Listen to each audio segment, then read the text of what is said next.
can think creatively, you will find that they are immensely superior to droids. The clones show up as a force and attack the clones. You need a bunch of soldiers really quickly, trained really well.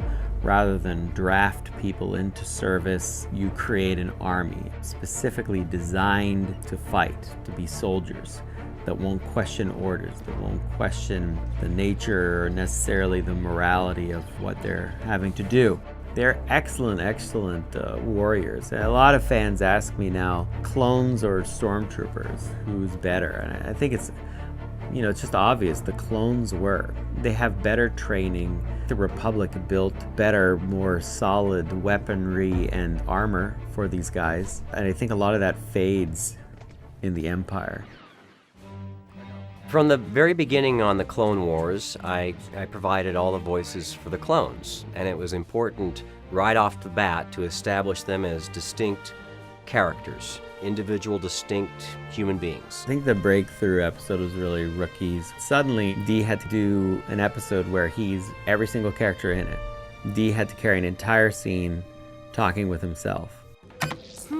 What do you know? All clear! Just like the last 100 times I looked at it. Personally, I like that it's so quiet out here. I can catch up on the rig manuals. Echo, what is wrong with you? We should be out in the front lines, blasting droids. Leave him alone. They kept him in his growth jar too long. Rex is probably everyone's favorite clone. From kids to grown-ups, I think people like Rex the most. Following Ahsoka's arrival on Rebels was a chorus of fans saying, when is Rex coming? When is Rex coming? We're very relieved because we had already been producing those episodes. They were well on the way, and I was like, we have to get him in the trailer. Like, he has to be the moment. I haven't sensed a presence like that since The Clone Wars. My name is Rex. Captain. The entire house exploded. Thousands of fans went completely nuts. People losing their mind. That's when it's great to be a fan. I don't think anybody knew that that was indeed going to happen. It was a marvelous kind of homecoming. The nice revelations that we find in Rebels is that some clones survived the Clone Wars. In particular, Rex and a couple of his buddies made it out. I do love a battle, but on my terms. And you got Wolf, who's the darker clone in a lot of ways. There are no Jedi here. My old, cybernetic eye must be acting up again. And then you've got Gregor, who is a heroic clone who, it turns out, he's a little rickety, he's a little off base. Oh, why spoil the fun? We haven't been shot at in years!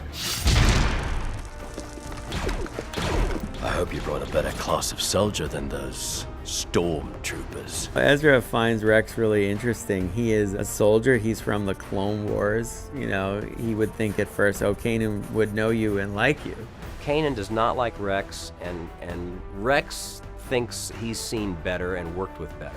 We learn that they were not involved with Order 66, where all the clones were ordered by the Emperor to murder all the Jedi. Kanan's distrust comes from Order 66. He lived through it. He saw all of his friends eliminated. Ezra, he doesn't even really know what that is. I think that Rex ultimately is a heroic person. I think most of the clones are. I think that's kind of baked into them, into their DNA. And ultimately, when push comes to shove, they're not going to react to things in a selfish way. They're going to make the sacrifices, and they're going to step up, and they're going to do what needs to be done to make the world better, to make the universe better.